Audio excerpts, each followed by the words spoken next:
Hey investors, this is the September update for Project 1 million.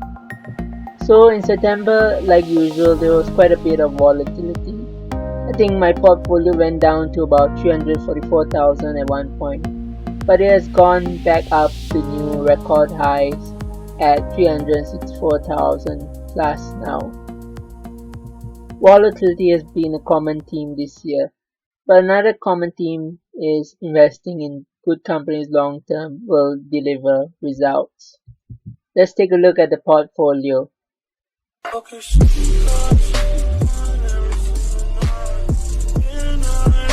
So this is how the portfolio looks like. We have a new top position. So Google has outstripped Amazon by a year. It's about 16.66% if you include both types of shares. And so that's my new number one position. Google has done extremely well this year. Amazon has lagged behind, but I expect Amazon to come back and become my number one position. And so in total, my top 3 stocks make up about 46.5% of the portfolio. And my top 13 stocks make up almost 80% of the portfolio. So this is quite a concentrated portfolio. So let's take a look at the other stocks we have in the portfolio. Yeah, you can see the stocks over here. So the ones in green are stocks that I'm thinking of adding to at the right time. They are smaller cap companies, and I am keeping an eye out for smaller cap companies since most of my top 13 stocks and especially my top 3 stocks are all mega caps. So I want to keep an eye out for smaller caps so that I position the portfolio well for the next few years and even decade. So Autodesk is one stock I think has potential. Teledog is another stock, although it's not done very well this year. DocuSign possibly, but I think it's very expensive at the moment. Illumina is another stock. I don't quite understand the technology behind Illumina, so that's the only thing that's holding me back. Especially since Cathy Wood says that Illumina's technology is outdated compared to specific bioscience.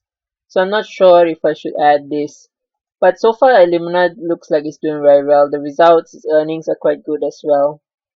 So I'm trying to study it further and I might add to it. Baozun is another stock that I'm keeping an eye out on. Although it's been a very poor performer this year, along with a lot of Chinese stocks. But it's a very cheap small cap stock and I think it has potential in the e-commerce field. Square is another stock, but Square is getting a bit big. I think it's about 100, more than 100 billion now.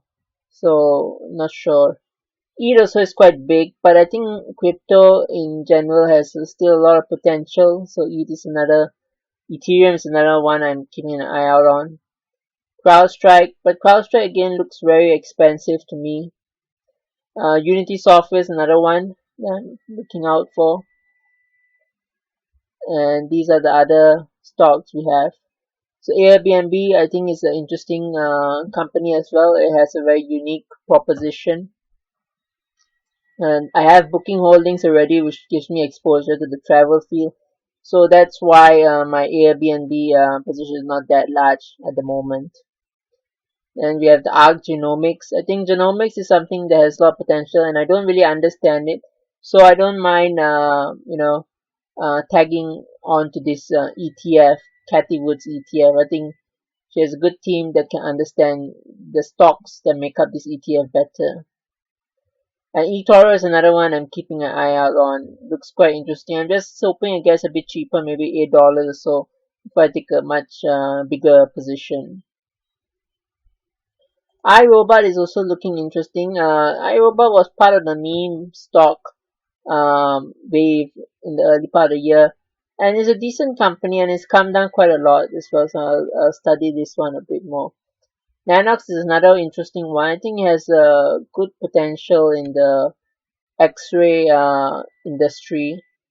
It's done a few acquisitions recently as well. So this is another interesting one that I'm studying further.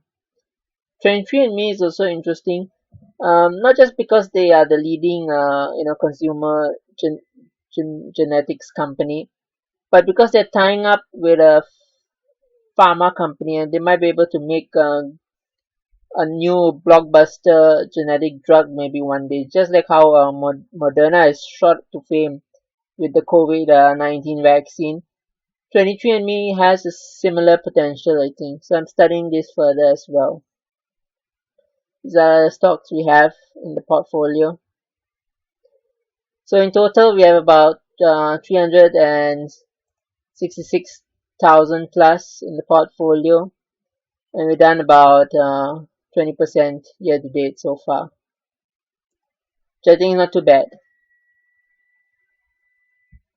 So this is what I've been up to in August. I bought Doximity, bought more of eToro.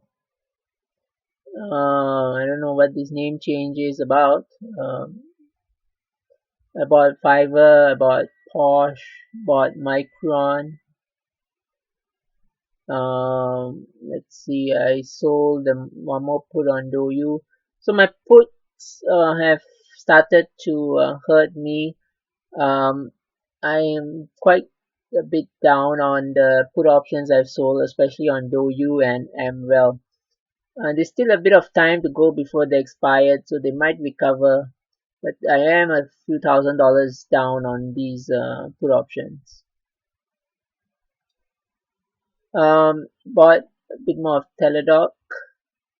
Bought this on track stock. This is something like Levango. I think it's fallen about 80%. So I just bought one to get a starter feel about this company. Bought more eToro. So that's what I did. So you can see the put options for Ambrel are quite down, and also the ones on Douyu, and even the ones on Baozun. And I took the chance to sell another put option on Baba, as if I've not learned my lesson enough. But anyway, I think so far it's still manageable. I mean, the total market value of all the put options, if I were to close them today, would be about 4,300. So I'm still okay, I think. So this is how we stack up against the best ETFs and the best fund managers so far this year. So it seems that ARK Invest is not doing too well. This year is down for the year still. But the S&P 500 and the triple Q have been flying. They're up about between 19 to 20% plus. And the Barron Fifth Avenue Fund is also up about 18% plus.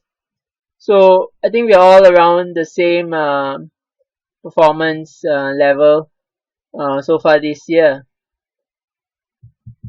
So I think the Chinese stocks hurt me a bit, but I think they can recover, and also my put options have hurt me a bit. So hopefully they can recover, and then we can continue outperforming the market. So thank you for watching, and have a great day.